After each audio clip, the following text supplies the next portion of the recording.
Hello there, ladies and gentlemen, and boy, oh boy, were we in for a treat. Dead Matter has released their developer vlog 11 and everything looks so much more improved. There's something rather heightened in my senses about receiving this developer vlog than the other ones, and I think it's because I know it's the last one before the closed alpha drops, and it's kind of a landmark or a keystone kind of event. And it's almost surreal that we are actually at this point. They didn't announce there was going to be a delay. They didn't announce any sort of postponement. They simply said it's going to happen. The single player mode is in time for closed alpha. All these things, they never said anything about it being delayed.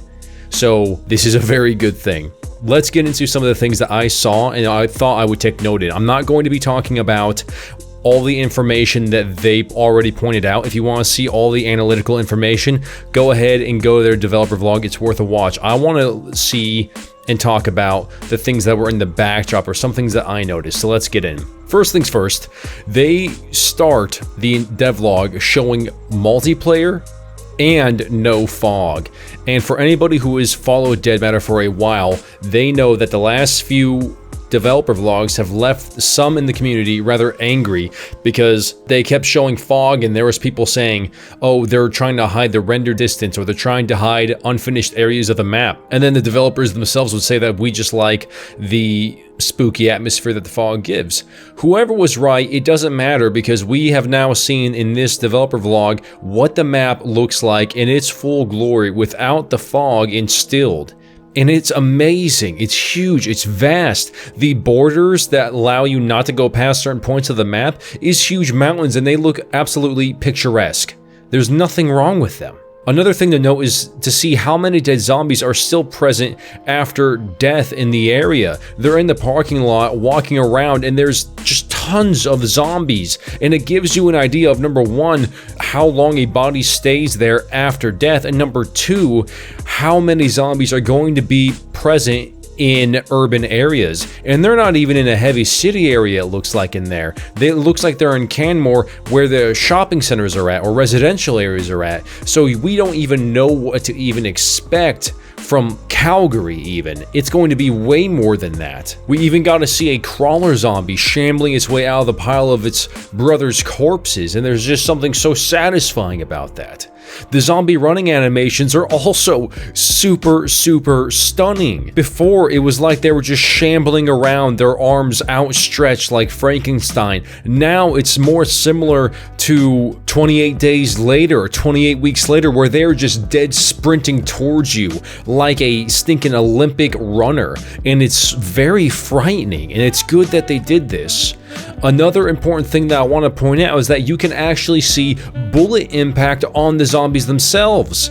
You see this here where they shoot them and there's a red gash on their body. It's that kind of detail that's going to set this game apart. It's that kind of gore system that is going to set this game apart. Nobody else does it the way Dead Matter is doing it. So they talk about Kenmore as well, and this is going to be the closed alpha area from what I gathered. And they said there's going to be a lot of residential area, a lot of shops, some industrial sites, and they also showed the Safeway. There was a library, a rec center that's under construction, multiple NERA camps, a clinic, and of course the police station.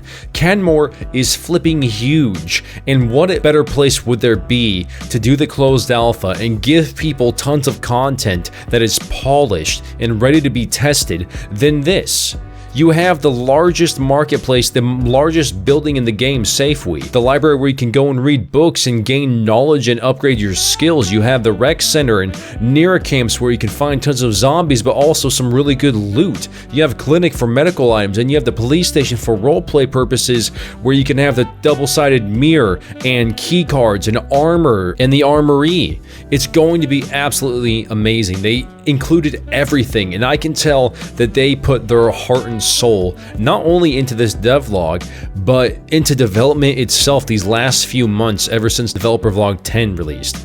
I'm just blown away. Great job. The vaulting system is overhauled and makes it more fluid and responsive, and from what they were showing here, I absolutely believe it. It looks great. It's not like Dead Side's vaulting system where you're stuck or where you just kind of T-pose your way down back to the ground. There's just something really, really fluid about it. It's almost more reminiscent of Dying Light, although I don't think it's at that level because that game is built around purely parkour, but it's really good. They also added and emphasized the importance of having a large armament of civilian weapons, and this now includes the over-under shotgun, which they also added in the detail that you can saw it off, saw the barrel in half, and make it a close quarters weapon, which is amazing. They also added the 1887 lever action shotgun, which they said allows you to just be a complete machine mowing down zombies. And then also the M14 is ready to play and has semi and fully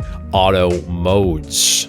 I think the amount of shotguns they have in the game now are 4, which that is great. The more the better. They added the VZ58 as well, which is apparently a big Canadian weapon, but was originally made in Czechoslovakia. Great stuff, more fully auto weapons, and they added new pistols, the revolver, and the Tech 9, which is going to be a rare weapon, but classed as a pistol. So the thing that I want to point out that's important here is that the civilian weaponry is what we will always have. That's what the game combat is usually based around. That's what you're usually going to come across when fighting players. You're going to have those Mosins, you're going to have those shotguns, you're going to have those pistols. Nothing's going to be super overpowered unless somebody finds those fully auto weapons. And even if they do, they're going to have to find the ammo to go with it to sufficiently keep their weapons running.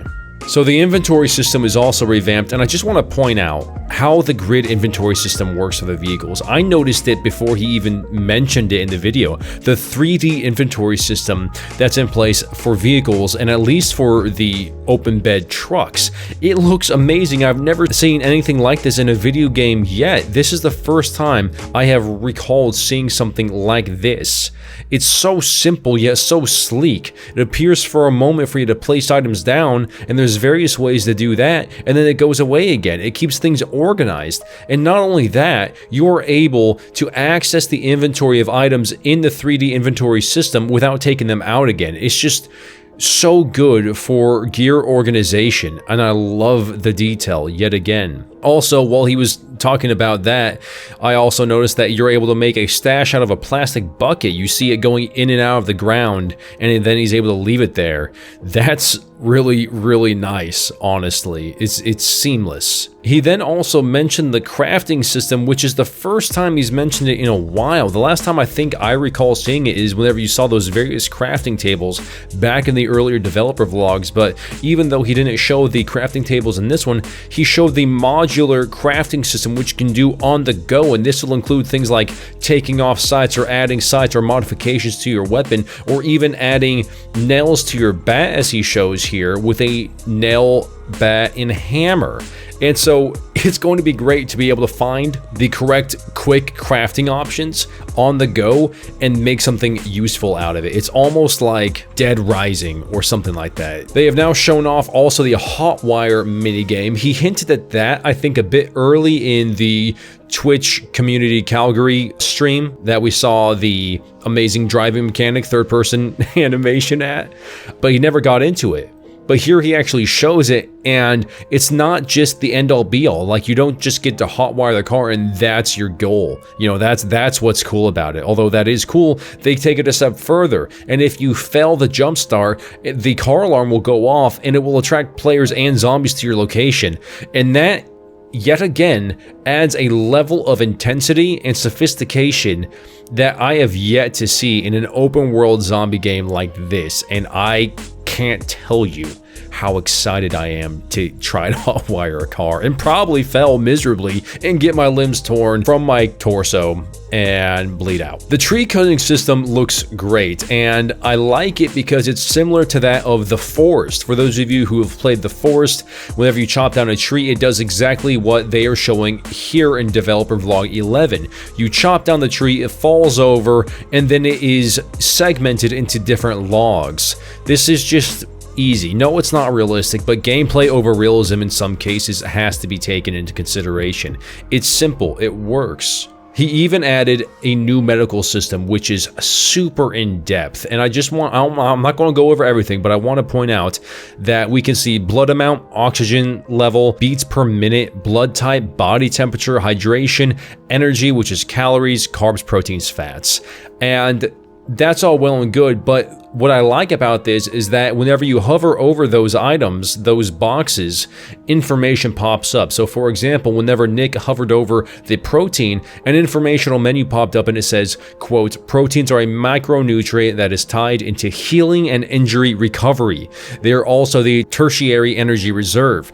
Proteins above 50% are burned in order to help accelerate injury recovery and blood restoration. So it tells you not only when you're low, but it tells you what they're good for. What's the purpose? Why should I care about proteins? Why should I care about carbs and fats? This is why. Are they necessary? No. Can you still recover from an injury? Yes, but will protein help you recover faster? Yes. Carbs the same way, only with stamina. It says that carbs above 50% are burned in order to help accelerate stamina recovery. I didn't see what the fats do, but he also hovered over the energy bar and it says that when energy is depleted, you will begin to burn your macronutrients, your proteins, fats, and carbohydrates. So there's a double-faceted usage for your macronutrients. They are to feed you and keep your character alive and stop from losing health, but they're also to help you recover stamina and health. At the very end, he hovered over blood, and obviously if blood reaches 0, you die, but something to note is that blood, quote, significantly impacts how quickly limbs recover their hit points, end quote. That is something that I don't think would be blatantly obvious whenever you see that there's a blood system in the game. So that's also very good to note. Take care of your character. Every limb is important. Every macronutrient is important. You gotta be careful. They also took some notes from Tarkov again, and it shows that you can now drag and drop the appropriate medical equipment to the limb or part of your body that needs healing. Also, if your head health gets knocked to 0, you die instantly, which that's nothing new, but I appreciate it because that needs to be said with the complexity of their medical system with limb health and all that good stuff. Headshots, one-shot kill. Underneath vitals, it does show conditions, and we can see a little sneak peek of the conditions you can be affected by, at least some of them. You have burning, gashed head, embedded bullet, embedded glass fractures, and lacerations, which if you guys have played Project Zomboid, a lot of this stuff has actually come from that game as well. So for instance, if you were to break a window, then crawl through without scraping away and brushing away the excess glass shards that are sticking up from the base and the frame, you will then get lacerations or maybe even embedded glass. So that's a really, really cool feature. You are going to have to be on your toes in this game. Going on from there, I was worried about this, and I know a lot of people were also worried about this. The third-person animation shown in the Twitch community stream where the driver's head was embedded into the steering wheel. They fixed it. Simple as that. It looks fine now. Yeah, the torso's kind of stiff and the head doesn't move that much, but at least he's sitting in an upright position and his arms move, right? It is way better than what it was. And on top of animations, I just want to mention the free look system is also in the game. I can't imagine playing a game like this and not having a free look option. I mean, Tarkov has it, DayZ has it, Deadside has it. It would be just really, really weird if Dead Matter did not have it as well, so great job. Also, unlike Population Zero, Dead Matter has added easy ways to play with friends, and one way they mentioned this is that you can join your friends through Discord. And once you're with your friends in the game, the players also have name tags above them so you know who is friendly. And the last thing I really want to speak on is that they added the single player mode just in time for closed alpha. So if all you guys have is a computer, or you may not have the best internet and you're worried that you won't be able to play this game during closed alpha, don't worry about it. If your internet sucks that bad, just spend like a day or two downloading the game, which it probably won't be that big because it's only the closed alpha, and then just play it on single player mode. They did say it may be a little bit more taxing on your system. They didn't say why. If they did, I missed it, but it's possible. You can play single player mode, and this is going to be great because you're going to be able to get good at the game mechanics without being hunted by players. So guys, this is going to be the end of my video. This is my Dead Matter Vlog 11 first impressions. This is what I saw. and I couldn't be happier or more satisfied. The animations look stunning, the running is great, the parkour, the vaulting, the wound imagery on the zombies, it's just so satisfying. And I really appreciated them running with the joke that they did in the first devlog and really leaning into their flaw of the pants falling through the world. And I'm glad they kind of went back there and made the guy look goofy with a cone on his head. It's just very comforting. I don't know, they don't take themselves too seriously, and that's good to see in developers. So guys, that's about it. Just a reminder, I stream on Twitch. Link will be in the description below if you guys want to drop a follow. It always helps out. And also, if you like scares, survival, and scavenging, consider hitting that subscribe button, sharing this with your friends, and go watch the devlog if you haven't yet. It's amazing. And I will see you guys in the next one. Path out.